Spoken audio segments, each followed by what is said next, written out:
بولیے آپ لوگ. ارے کیا بولے؟ جو کر رہا ہے برائی سے جو روک نہیں رہا ہے اس سے ہم منکر کو یہی سمجھانا تھا. غلط ہے. 99% لوگوں نے اس کا مطلب غلط سمجھا. ایک مثال سمجھیے. مثال یہ سمجھیے قرآن کریم سے ہم کو محبت ہے یقیناً ہے. اگر ہماری غفلت کی وجہ سے قرآن کریم نہیں دوسری کتاب لے لیجیے. ہم مقدس کتاب کا نام سن رہا ہے. کوئی بھی کتاب اگر گر جائے اگر نالے میں گر جائے کیا ہمارا دل کیا کرے گا؟ بولیے تو سب آدمی بولیے. جائیں گے اس کتاب کو اٹھائیں گے کہ چھوڑ دیں گے؟ ارے بولیے. اس کتاب سے نفرت ہو رہی ہے؟ کتاب سے نفرت ہو رہی؟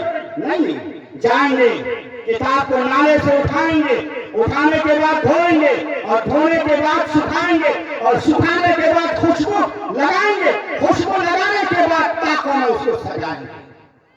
تاکوں میں سجائیں گے. بزرگوں بھائیوں برائی کرنے والے کو نہیں بلکہ برائی کو برائی جانیں گے. برائی کو برا جانیں گے. برائی کرنے والے کو نہیں.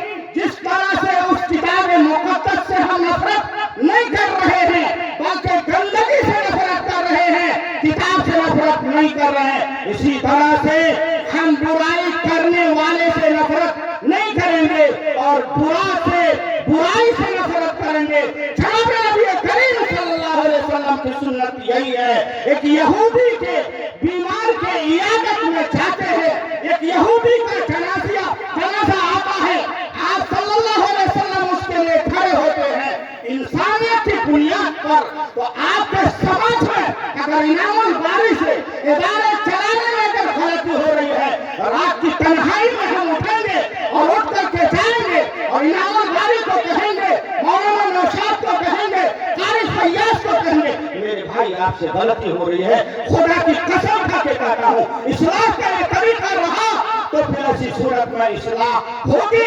ورنہ ہمارا اصلاح کا طریقہ جو چوک پر بیٹھ کر کے اعلان کرنے کا ہے کہ محترم صاحب چور ہے, محترم صاحب ڈکیت ہے, محترم صاحب خیانت کرنے والے لوگ ہیں. بزرگوں بھائیوں نوجوانوں یہ یہودی سازش ہے. یہود نے پیغام دیا تھا کہ مسلمانوں کو ادارے سے توڑ دو. آواز لگاؤ چوک پر جا کر کے.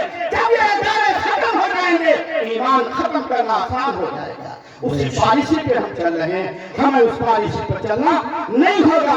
اگر ہم سے غلطی ہو رہی ہے, اناؤنسر صاحب سے غلطی ہو رہی ہے, رات کی تنہائی میں جائیں گے. جناب نبی حضرت مولانا الیاس صاحب رحمۃ اللہ علیہ ایک موقع سے ایک بے داڑھی والے شخص کے ساتھ کھانا کھا رہے ہیں اور کئی مہینے تک کھایا.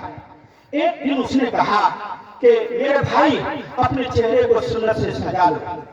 تو اس کے بعد وہ آنا بند. حضرت مولانا الیاس صاحب رحمۃ اللہ علیہ تبلیغ والوں, تبلیغ میں جانے والے بھائیوں غور سے سنیے. اصلاح کا طریقہ یہ ہے. اصلاح کے طریقے آج غلط ہو چکے جس کی وجہ سے فساد رک نہیں رہا ہے. اصلاح کا طریقہ صحیح طریقہ اپنانا چاہیے. حضرت مولانا الیاس صاحب رحمۃ اللہ علیہ بے چین ہو گئے, پریشان ہو گئے. تو لوگوں نے صبح پوچھا کہ حضرت کیا بات ہے کہ آپ اتنے پریشان ہیں؟ غور سے سنیے. 12 استمرار سے یہ پیغام, 12 استمرار کے امت کے نام یہ ہے کہ حضرت مولانا الیاس صاحب رحمۃ اللہ علیہ نے لوگوں سے کہا بھائی توا گرم نہیں ہوا تھا کہ ہم نے روٹی رکھی. توا گرم کہ ہم نے کیا مطلب روٹی پکے گی؟ ارے بولیے پکے گی. ایک آدمی ہمارے پاس آیا تھا اصلاح پذیر ہونے کے لیے, لیکن ہم نے ان کو اپنے سے مانوس نہیں کیا, شریعت محمدی سے مانوس نہیں کیا, اللہ اور اللہ کے احکام سے مانوس نہیں کیا تھا کہ ہم نے اصلاح کرنے کی کوشش کی تو یہ انجام ہو چکا. اس لیے آپ سے کہنا چاہوں گا اصلاح کے طریقے چوک پر بیٹھ کر کرنے کا نہیں ہے.